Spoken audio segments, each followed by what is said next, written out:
Nowadays, an anti-lock braking system is used in almost all modern vehicles. This system prevents accidents like this, where you lose control of the steering as you apply the brakes. With ABS, you will be able to steer the vehicle properly, and it also reduces the braking distance. What is ABS? How is it able to prevent accidents due to the braking? We will explore these questions in this video. To properly understand ABS, we first need to understand the principles of steering and braking. When you press the brake pedal, the brake pads on the wheel discs will be activated and press against the discs, and this will stop the rotation of the wheels.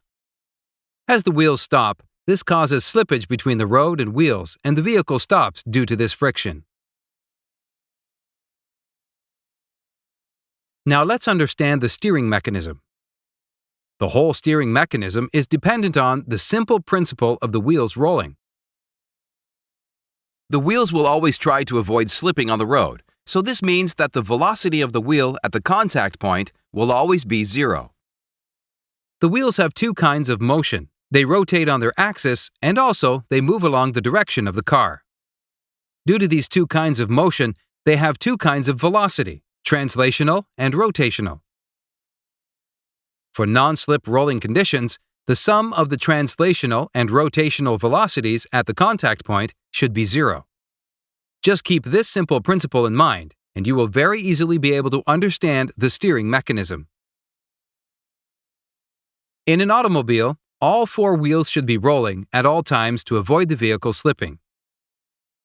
In fact, this simple rolling principle is the reason why your car turns when you turn the front wheels. Let's examine this. Assume a hypothetical condition in which, even after turning the wheels, the car carries straight on. In this case, the rolling velocity will be inclined as shown, and the translation velocity remains straight. Therefore, if you add up these two velocities, the resultant velocity will not be zero. This will cause the car to slip. The only way to avoid this is by making the translation velocity also incline. This is possible only when the whole car makes a turn as shown. When the car makes a turn, at the instantaneous center shown, all four wheels can satisfy the condition of rolling. From this snapshot, you can clearly see how the velocity at the contact point of all four wheels becomes zero. Now, let's analyze the steering mechanism at the time of braking.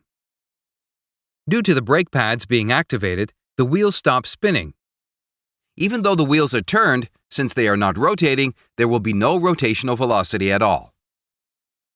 In this case, the vehicle does not need to turn, as this has become like a normal case of braking.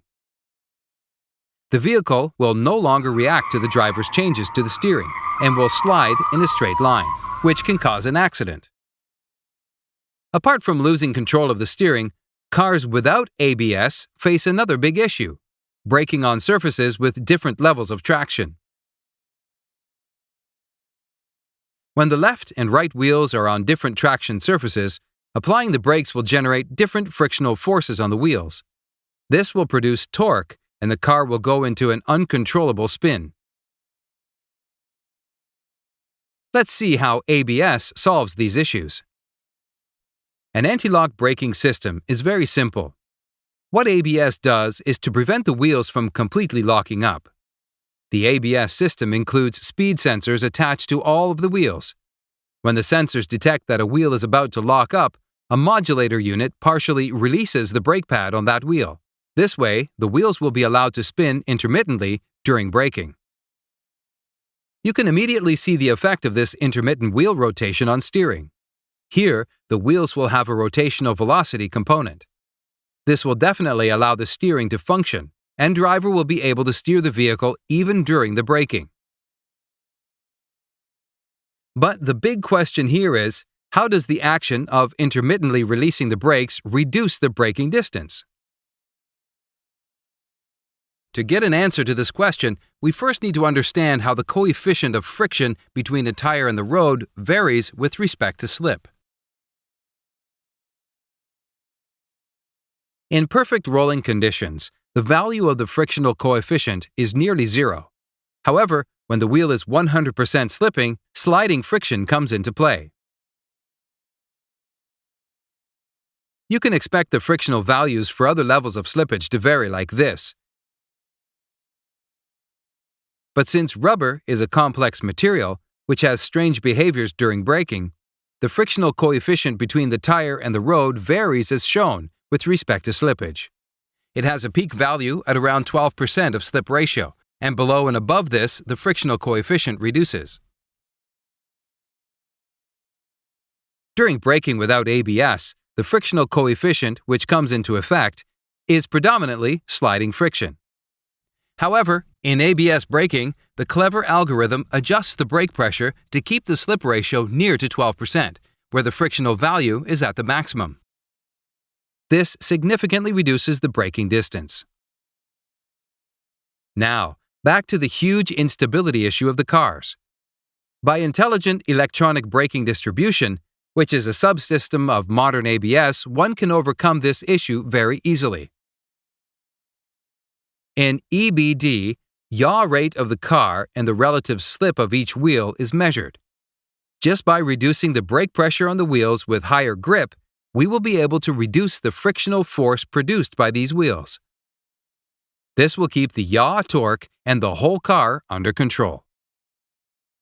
We hope this video gave you a clear conceptual overview of the workings of ABS. And please, don't forget to support our educational activities on Patreon. Thank you.